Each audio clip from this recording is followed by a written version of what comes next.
Welcome back. Thanks. What's on? Yes, it is. Are you ready? No. Welcome back to the next installment of the Top 250 and are talking about it. Right now we're on number 7, Cuckoo's Number Nest. 7. One Flew Over the Cuckoo's Nest, based on the novel, which I've never read. What's interesting about the novel, I don't know if you know this, but it's from the Chief's perspective. Didn't know that. Yeah, it's all from his perspective. That'd yeah. be interesting. Yeah, I know. I'd like to kind I of do see plan that. on one day reading. Yeah, no. Something. That's kind of the nice thing. Yeah, but that's what's nice about like it being different. You can never get that. They can never have put that in the movie.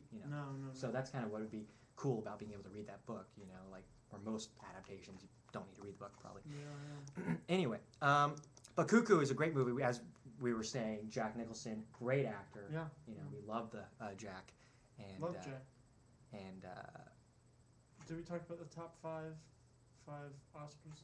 oh yeah, we have to do that one again. And so this Cuckoo's Nest is one of the 3 movies to win the main 5 Oscars. being Best Picture, Director, Screenplay, and the actor and actress. Yeah.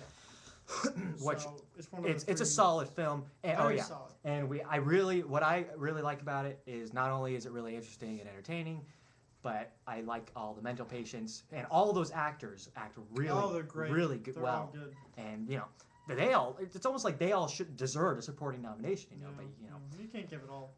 no, but Bill, the guy who played Billy Bibbit got one. Anyway, 12 Angry, but that's a good movie. 12 Angry Men, number 8. Yeah. I liked. Now I was hesitant to watch this movie. Yeah. But the fact that it's so high up, you wonder. But what's like, that? The fact that it's so high up, you course. wonder what could it of course. be. But it's basically about it's a court trial. It's very simple And, plot. Yeah, it's about 90 minutes, and I think 85 of those minutes are spent all in one room discussing a case. And I was so surprised that I could be so enthralled with this movie, even though it takes place in what is there? There's just a few angles in the entire movie. Yeah, and it's you just in this room. Yeah. So I was really surprised. So for me, it's not. I'm sure you either. It's not really about like the directing, though. In the sense of shots, I guess, or whatever. No, it's the acting and it's the story. But and the script or the dialogue and stuff. Keeps you guessing. Yeah, it has a way of keeping you guessing. But it is very. How it is actually a really good movie, and it's worth watching. It's worth watching. Sometimes. Number 9. The Dark Knight. Very good. Not deserved. It doesn't deserve to be number 9 at all. No. It's a great movie. But a lot of movies don't deserve. And I love it. And yeah, it is a great movie. It's got a lot of rewatchability. We all like Heath. And Heath is awesome. Still and it's a good movie. It is. A lot of plot holes in that movie. Is there? What a few. It's it can be silly. That's what I was gonna say. I think it can be silly. Maybe that's kind of what you're talking about. But as far as what plot holes. You seriously don't remember us discussing this several times? The bus in the beginning. Oh! The whole Let's beginning talk about the bus. The whole beginning bus sequence.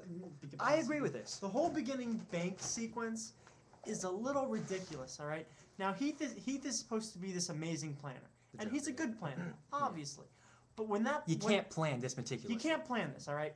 When the guy says, "No, I killed the bus driver," and then the bus comes plowing through the brick wall and what if he had runs over this guy perfectly? Yeah.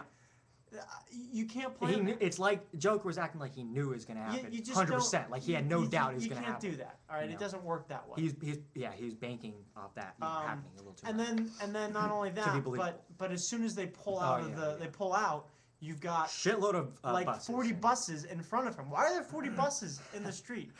That doesn't make any sense. Doesn't make much sense.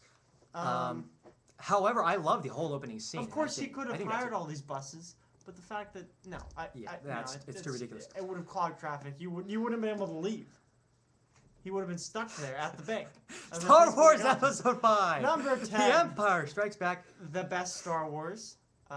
Possibly. Quite what easily, arguably. Number 3 is pretty good. But, Yes, it is. It's overrunning. That's a classic too. I have the high ground. You'll never defeat me, Obi-Wan. Anyways, I'm embarrassed. Me too. Empire Strikes Back. This is a good movie. Now, few people it's all about that last scene. Few people know that George Lucas actually didn't direct this movie. Yeah. He actually only directed. I'd be surprised if he had anything to do with this movie at all. He actually only directed the 6th one, right? No, the 4th. You sure? The very first one, yeah. I think we should. 100% positive. We'll see right here. Look, Star Wars. I don't want to. There you go. Yeah. Okay. The first one. Okay. Anyway. That makes sense. No, but I think I wanted to think that because the 6th one's the worst. I was hoping it was. Well, he 100% directed and wrote the first or the 1 through 3. Yeah. So there you go. Don't worry. Great movie. But that's okay. And I've never been a huge Star Wars fan, but I can respect it. And it's a great. I didn't become a huge Star Wars fan until a friend introduced me to it. More or less. Mike. Yeah. Oh gosh. And then I became huge. Anyways. Really? What? You're a big Star Wars fan? I'm not huge, but... Well, why don't you tell them about what you're even a bigger fan of? Number 11 on the list. The Lord... Though it should be higher, The Lord of the Rings. Return of the King, third one, 2003. Great movie. What's your favorite Lord of the Rings? If you had to choose it's very hard. Which one deserves to be the highest on this list? I really like the first one. Really just love the first one. It's so good. I remember when I watched the original trilogy a long time ago. I didn't even like... I remember I liked them more and more as they go on, but now being a really big fan, I definitely know. Now, originally, he didn't even really want to watch it, and I kept telling, hey, Adam, you got to watch these movies. They're awesome. They're great. They're amazing. You should watch these movies. And then he watched them, and then he fell in love. Immediately. Now, you too will fall in love. Trilogy. Immediately. You see that? That's dedication. Anyway. It's great. It's great. Love the movies. Peter Jackson does a great job. It's got a great cast. But the Return of the King specifically. Unknowns, actually. Oh yeah, this one won what, like 11 Oscars or something? Yeah, man. It swept the awards and it swept. Won 11 Oscars. That's Jesus, pretty amazing. That's amazing. Including picture and director and all the good stuff. Yeah. Probably didn't win Best Actress. Probably wasn't nominated for Best Actress. I guarantee it wasn't. Maybe supporting. Yeah. And anyways. Yeah. Amazing movie. If you haven't seen it. Yeah, those are really, really Number good. 12, Star Wars, 1977, the first one. This was the last frontier. It's a great... The what? The Last Frontier. Have you never heard that phrase? Okay. I thought you're... I mean, you've heard of the Western Frontier. That's Western movies. The Last Frontier is space. Yes. We talked about that recently, too. Yeah. Anyways. So yeah, Star Wars, great movie. Watch it. Yeah. I gotta tell you, Mark You've Hamill. seen it, though. Probably. Whoever you are. Mark Hamill. You definitely not exactly. Oh, gosh. I saw him, I saw him Oh, a few my months ago. God. The guy looks like a mummy. Looks like fucking shit. He got an accident. He what? He got an accident when he was younger. Did you know that? No. And then he got an accident, and then they explained in the 6th...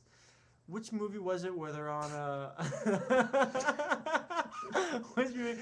The Ice Planet. What's it called? What does that have to do with this list? Listen, no, it's interesting. He got in an accident, and then they made it so when Han saves... Han saves it. Yeah. What planet are they on? I used to know this. We gotta call Mike. Get a phone. We'll call Mike. just give us 1 minute. We'll see you in the next video. They're on the ice planet, and then he lots of ice. Okay, Casablanca. 1942. Oh, Number 13. Oh, there it is.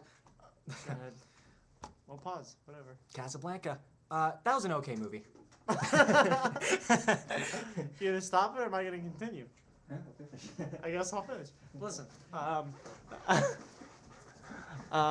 right. Oh, we gotta tilt this up. Okay, so let's see. Star Wars. So I think it's the last Star Wars. No, it's the second Star Wars. Listen, the second Star Wars. He got in an accident after the first one, and his face was all scarred up. I think it was a car accident. His face was all scarred up, and so to explain that, in the second movie, Empire Strikes Back, they had him stuck in a storm where he was attacked by that big white monster, whatever the hell it's called, and so that's how he got all the scars on his face. That's how they explained that. Yeah, that was a great movie. Really enjoyed it.